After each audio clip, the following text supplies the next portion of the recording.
Okay, welcome to this deep dive. Today we're tackling a question that might seem a little unexpected.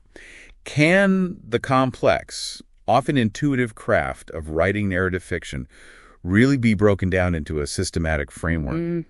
And what if that framework comes from, well, an AI? That's precisely our mission today. We've got this document from Claude Sonnet 4 titled How to Guide for Authors of Narrative Fiction. Right. And it promises to look at the core mechanics of storytelling, character structure, dialogue, world building, but through this very analytical, almost engineering-like lens. Yeah, it's less about the artistic muse, maybe, and more about psychological layers, narrative architecture, information flow, stuff like that. Exactly. So our goal isn't just to summarize this guide, but to really unpack its most important nuggets. What does this systematic approach tell us about why stories work? And how can looking at fiction this way sharpen the craft, whether you're writing it or just appreciating it? That's the key question. The guide itself suggests it's about making intuitive choices more deliberate and deliberate choices more creative. It's a fascinating intersection. Okay, let's unpack this. We're starting right at the heart of any compelling story. The characters. Makes sense. The guide makes a powerful argument early on that many fictional characters feel flat because they're driven by just one thing, a simple goal. Real, compelling characters operate on multiple psychological levels simultaneously. It terms this the layered mind, and it goes beyond just conscious wants, right? You have the obvious surface goals, what the character thinks they want or tells everyone they want. But beneath that are the hidden needs, what the character actually requires for growth or fulfillment, often something they aren't even aware of. A deeper drive. Deeper still are unconscious drives, rooted in their past or fundamental psychology, subtly shaping their reactions and behaviors without them, really clocking it. And finally, situational pressures. The immediate external forces kind of pushing them around, forcing them to act in ways that might even contradict their deeper layers. Right. The guide says it's the interplay between these layers that creates authenticity, that push and pull. It's a bit like the iceberg principle of character, a concept the guide emphasizes.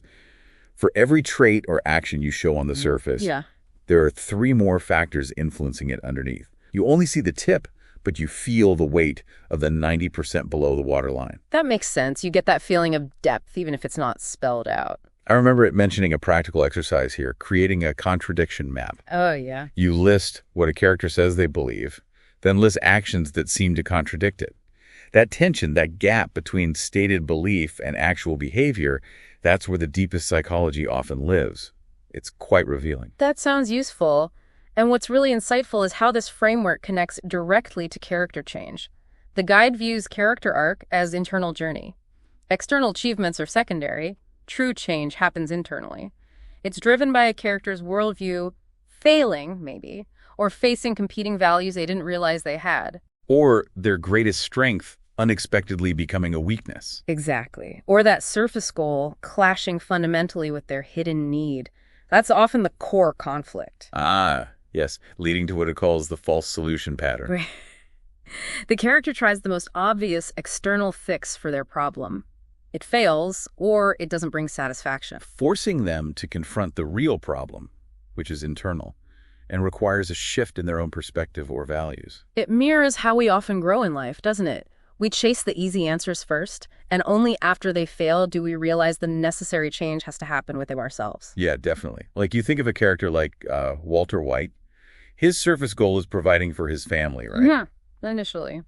But his hidden need and unconscious drives pull him towards power and recognition, leading him down a path where that initial solution just fails spectacularly. It becomes something else entirely. So for you, whether you're crafting a character or just immersed in a story, understanding these layers, the iceberg, the false solution, helps you see why characters feel real, why their journey feels both inevitable and surprising. It shifts your focus from just what they do to why they do it. It's about revealing the engine beneath the actions. Okay, shifting gears a bit. From the character's inner world to the overall shape of the story, the guide dives into narrative structure and pacing. And it frames the whole thing in a really interesting way. It says a story is fundamentally about the strategic management of information. Information, like data. Sort of. It terms this information as currency. You, the writer, control what the reader knows, and when they know it, it's valuable. Okay, and it breaks down the 3 main ways information is used. Mystery, where the reader wants information they don't have, driving curiosity. That's straightforward. Then there's dramatic irony, where the reader has information the characters lack, creating tension and suspense because you know something bad might happen. Right, you're almost shouting at the page. Exactly. And discovery, where information is revealed simultaneously to both the reader and a character, often leading to immediate reaction or, new questions. It's all about controlling that flow. Okay, the flow. And the guide introduces the revelation cascade. It's not just about dropping clues. Each new piece of information should ideally answer a question while raising new ones. So it keeps propelling things forward. And recontextualize something the reader thought they understood from earlier, and create a sense of urgency for what comes next. Think of any good mystery novel. Each solved clue opens up 3 new possibilities, right? Yeah, that constant reevaluation keeps you absolutely hooked. Yeah. And this directly impacts pacing, which the guide explains isn't just speed, it's pacing through compression and expansion. Which is the relationship between the time the story takes to tell something, narrative time, and the actual time passing in the story world, story time. Got it. So you compress less important events, summarizing a journey, skipping uneventful periods, like a montage in a film. Right. And you expand crucial moments, slowing down time with detailed description, internal monologue, or focusing on micro-actions to stretch out a few seconds or minutes into pages. That contrast creates rhythm. Exactly. The guide calls this the accordion technique. A scene might start tight on a specific action, expand outward to explore its broader implications or emotional weight, and then contract back to the immediate consequence. Start close, zoom out, zoom back in. Like breathing. Yeah, that push and pull guides the reader's focus and energy. So as you're reading, you can almost feel the writer doing this, deliberately manipulating your sense of time and what information you have, opening and closing that accordion to shape your experience and engagement. It's a subtle but powerful way to control the reader's journey, absolutely. Okay, next up, the guide tackles one of the most visible elements of fiction, dialogue. Ah, yes. And it sees speech as far more than just characters exchanging plot points. Which seems obvious, but... Yeah, absolutely. It calls a character's speech their fingerprint. Their vocabulary, syntax, rhythm, even their preferred conversational patterns and subtext, it all builds a unique voice that reveals character. You know who's talking without needing the tag sometimes. That's the goal, right? Yeah. This leads to the dialogue paradox. Real-life conversation is full of, hesitations, interruptions, irrelevancies. Fictional dialogue has to feel natural, but it must be far more purposeful and economical.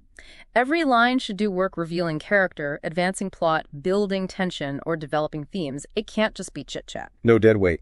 And it argues there should be conflict in every exchange. Even a seemingly friendly chat often has underlying tension. Competing and unspoken wants, characters avoiding the real issue, slight misunderstandings, or different fundamental worldviews subtly clashing in their word choices. Which brings us straight to the subtext iceberg. Another iceberg. Yes. Like character, what isn't said is often more significant than what is. The words on the page are just the tip. The meaning lies beneath the surface. The guide suggests a great practical exercise for this. Write a scene where characters are completely direct, saying exactly what they mean. Painfully direct, maybe? Okay. Then rewrite it, forcing them to be indirect, hinting, avoiding, speaking around the real topic. It forces you to think about what they're hiding or afraid to confront. Develops that subtext muscle. That sounds challenging but useful. So, for you as a reader, paying attention not just to what characters say, but how they say it, their specific word choices, their rhythm. And especially the silences and what they don't say. It's like unlocking a secret layer of communication and understanding character on a much deeper level. Dialogue becomes a kind of battleground, not just a conversation. Okay, moving on to the world itself. Building a rich, believable world is essential, but the guide wisely cautions against, overwhelming the reader with loads of exposition. Info dumps. Oh, the dreaded info dump. Yeah, it offers powerful ways to build world through implication instead. And here we go again. The tip of the iceberg principle is key. It keeps coming back because it works. You don't need to explain everything. Your reader's imagination, when given the right prompts, is incredibly powerful. You reveal details strategically, allowing them to infer the vastness and complexity of the world beneath. It offers the rule of 3 here, too. For every aspect of your world you show directly to the reader. The writer should have at least 3 more developed internally: history, customs, economics, geography, that influence what you see but remain invisible. You, the writer, know it's there and it shapes the story, but you don't explain it all. That's crucial for avoiding those info dumps, right? You, the writer, need a deep understanding, but you only reveal the tip to the reader. Keeps it feeling grounded without being boring. Because a single well-chosen detail can serve multiple functions simultaneously. The guide calls this detail as doorway. A doorway? How so? Like a specific piece of clothing, a type of food, a gesture, a sound. It can reveal character, establish the mood, hint at the social structure of the world, and even foreshadow a plot point, all in one little moment. Ah, okay. Getting a lot of mileage out of one detail. Exactly. And for the world to feel authentic, it needs cultural logic. Even if it's a fantasy or sci-fi world, its internal rules, economics, social hierarchies, history's influence, unspoken customs need to be consistent. Right. It has to make sense within itself. This internal consistency makes the world feel real, even when it's utterly alien, and even if the reader doesn't get an explicit history lesson. You just feel it works. It suggests viewing your own world with the anthropologist's eye. Like an outsider looking in. Yeah. What do the people in this world take for granted? What customs seem normal to them that would be strange or significant to an outsider? Focusing on those details often reveals the deepest truths about the world. That's a smart approach. So next time you're reading or watching a story set in a richly built world, appreciate how the writer isn't telling you everything, Right. but carefully showing you strategic details that transport you there and make it feel lived in through the power of implication. It's subtle craft. Stepping back again, the guide next looks at the entire reader experience and connects it to the fundamental building block of storytelling, the scene. Putting it all together. It frames storytelling as the reader's journey. It's a kind of transaction, isn't it? The reader invests their time and emotional energy In exchange for a meaningful experience. Yeah. And the writer is managing this journey, deciding when to challenge the reader, when to reward them with understanding, when to surprise, and when to satisfy expectations. It's a balancing act. And not everything needs to be equally clear. It talks about the clarity spectrum. You deliberately calibrate elements. How so? Crystal clear for essential things like who the protagonist is or the immediate danger. You can't be fuzzy on that. Moderately clear for things like background, character history, or themes enough to understand, but maybe not every detail. And deliberately ambiguous for deeper meanings, complex motivations, or outcomes until the right moment for revelation. So you control the focus. And readers get invested through various reader investment techniques. They care because the stakes are clear and high. Or they become participants by interpreting clues or trying to solve the mystery alongside the character. They feel competent because they can follow along and make connections. And they experience the satisfaction of discovery that feels earned, not just handed to them. Right, but you can't overload them either. The guide emphasizes managing cognitive load, being strategic about when you introduce new characters, complex magical systems, multiple plot threads. You build complexity gradually, layer by layer. That makes sense. You don't want the reader feeling lost. And this all ties into how scenes are built. The guide calls this scene as story unit. Every scene should function like a miniature story with an arc, a setup, the introduction of conflict, a revelation or turning point, and a consequence that changes the situation leading into the next scene. Like a little narrative engine in itself. And powerful scenes are two-level scenes. They operate simultaneously on the plot level, external events, things happening in the world. And the character level, internal changes, revelations, or shifts in motivation. The strongest scenes are where these two levels intersect and drive each other forward. The external affects the internal, and vice versa. And don't forget, scene transitions as narrative glue.